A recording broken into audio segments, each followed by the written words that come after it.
podcast.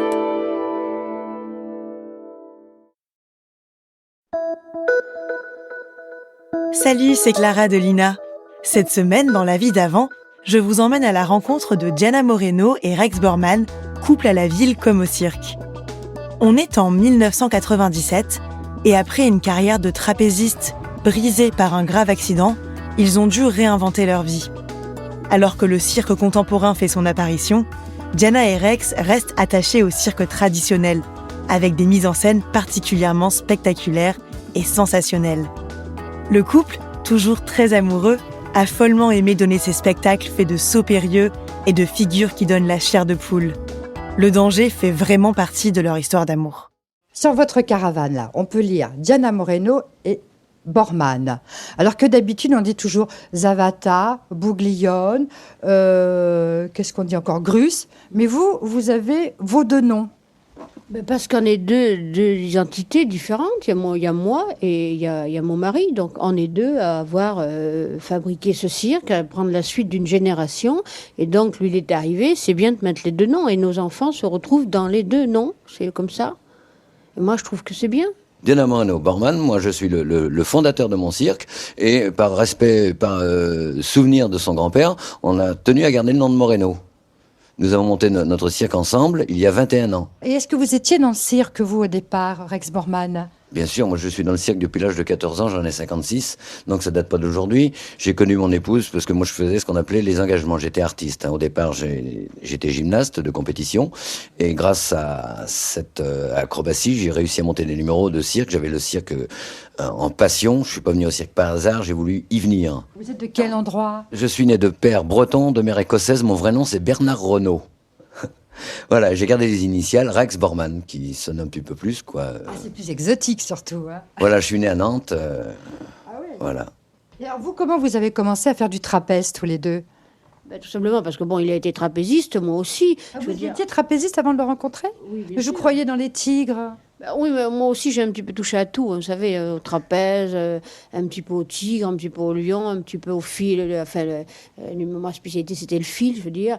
Mais dans les cirques familiales, j'ai un petit peu touché à tout, je veux dire. Je suis fort poids lourd également. Et tant que femme, on ne va pas nous dire, nous quand on est jeune fille, on nous dit pas, fais pas ça, t'es une femme, ne fais pas ça. On fait comme eux. Je veux dire, c'est pour ça qu'on apprend tout. Et puis quand on s'est rencontrés, moi j'étais trapéziste, lui aussi, la moindre des choses, c'était de monter un numéro de trapèze, quoi. C'est dans la logique. Et alors, donc, qu'est-ce que vous avez fait ? Racontez-moi un peu votre numéro de trapèze, unique au monde, paraît-il. Unique au monde, j'aime pas les grands mots comme ça, là, ça veut pas, non. Oh, c'est la presse.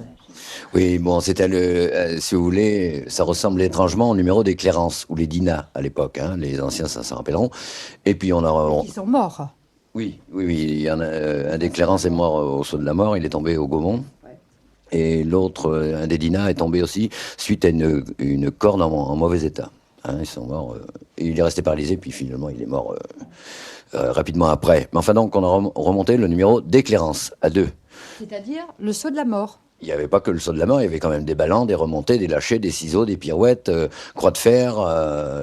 J'ai été champion de France toute catégorie aux anneaux lorsque j'avais 17 ans. J'étais recordman du monde des croix de fer, incroyable mais vrai. Donc c'était ma spécialité, si vous voulez. L'acrobatie, équilibriste et trapéziste. Ouais. C'était mon dada. D'accord. Et de là, on a, en commun accord, pour changer, on était engagé chez Jean Richard. Pour la deuxième année, Jean Richard, pour nous garder, voulait du nouveau. Je dis, on va monter le numéro des Clérances. Il dit, ok, vendu. Et on a répété, durement même, à Hermanonville, chez Jean Richard, notre numéro de trapèze, qui nous a valu le prix de la piste au Festival mondial de Monaco, de Monte-Carlo. Ouais. Et alors, pendant combien de temps vous avez fait ce numéro ? Quelques années. Jusqu'à ce que survienne l'accident. On a bien fait 10 ou 12 ans quand même. Hein. 10-12 ans, mais on a eu un premier accident pendant le tournage des Zingari, car on a tourné le feuilleton des Zingari où on était acteur et trapéziste en même temps, où là j'ai failli me tuer, mais un miracle, hein, je suis tombée dans la piste, j'ai eu que des bleus, mais j'aurais pu me tuer à l'époque. Puis bon, quelques années après, on a fait la chute, quoi.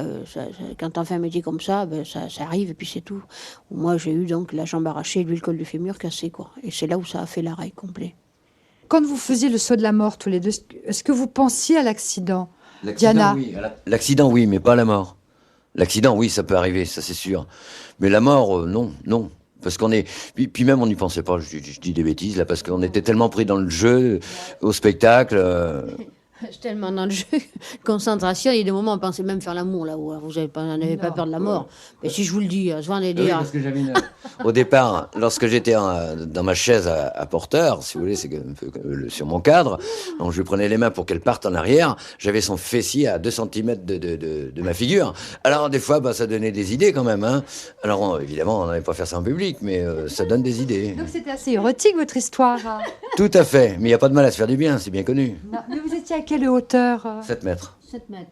Et est-ce que c'est sans filet, sans filin? À s'enfiler. Si, un jour, par contre, j'ai eu le trac. C'était au cirque d'hiver. Cirque d'hiver. C'est de la mort, mais j'ai eu. À la limite, le cirque d'hiver, c'est qu'on est entre. Si vous voulez, au chapiteau, on a la toile juste au-dessus. Mais là, au cirque d'hiver, on a un espace au-dessus, en haut, et le vide qui est là. Et il se passe quelque chose parce comme de vertige, mais du contraire. Le vertige du contraire. Et là, par contre, il avait fait l'annonce, la seule femme au monde à faire le saut de la mort, le machin. Et puis là, bouf, le saut de la mort, je pouvais plus sauter. Et j'ai sauté quand même parce qu'il y avait l'annonce, il y avait le public qui était là, j'y étais quand même. Mais la peur, non. Par contre, le jour où on a eu l'accident de trapèze, il y a eu comme un avertissement, je veux dire que l'être humain a un sens d'avertissement qu'on ne sait pas définir, mais moi je l'ai eu cet avertissement, un pressentiment, juste avant de faire la chose qu'on allait faire, le grand écart avec la staff.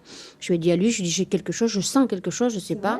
C'est vrai? Oui, c'est vrai, elle avait un pressentiment, puis c'est bon, je ne sais pas. Je sais pas quelque chose, puis je lui ai dit, je ne suis pas fatiguée, je sais pas, j'ai quelque chose de bizarre en moi, et puis on est tombé, c'est comme ça. Heureusement que je lui ai dit avant ça.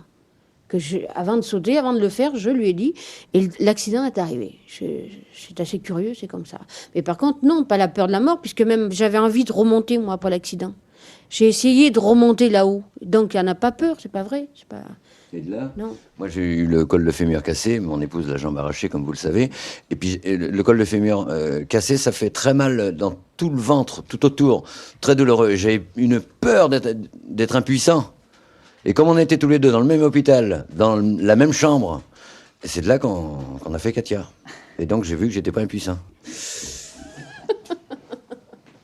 Et vous avez arrêté complètement votre numéro? Malheureusement, parce que je ne pouvais pas. Si j'avais pu reprendre, ça aurait été un bonheur. Parce que je suis quand même restée, à la limite, traumatisée pendant au moins bien 2 ans de ne pas pouvoir remonter. Mais alors la chute, c'était dû à quoi? Alors, La rupture d'une staffe, d'un accessoire qui retenait la jambe de mon épouse. Et ça pouvait pas se voir. Les coutures étaient en fil, et puis ça s'est usé, et puis ça se voyait pas de près. Et finalement, ça a été rompu au moment où je remontais ma croix de fer. Elle était en grand écart à la staff, et puis c'est là où est survenue la catastrophe, quoi. Et c'est de là qu'on a décidé d'acheter des fauves. Moi, j'avais remonté après, une fois que mon col de fémur était bien rétabli, je vais remonter un numéro de trapèze seul, un numéro de trapèze Washington. Et puis, elle m'a tellement cassé les pieds, oui, tu vas te casser la gueule, patati patata. J'ai cassé le trapèze, je dis, bon, voilà, t'es contente maintenant, hop, j'achète des tigres, je monte le numéro de tigre, et elle a pris ma place au tigre, ensuite, c'est mon fils. Bon, pour tout vous avouer, qu'il se casse la gueule, c'était pas mon problème, mais c'était que j'étais jalouse qu'il remonte en haut sans moi, c'est simplement. Je vous le dis, puis c'est vrai. Il n'y a qu'aujourd'hui que je dis. C'est vraiment une garce, hein. Et vous êtes mariés depuis combien de temps, tous les deux? 30 ans. Merci d'avoir écouté cet épisode. S'il vous a plu, partagez-le et abonnez-vous pour ne rater aucun nouvel épisode. Je vous retrouve la semaine prochaine pour une nouvelle rencontre dans la vie d'avant. En attendant, vous pouvez écouter d'autres récits en archive sur Ina Podcast.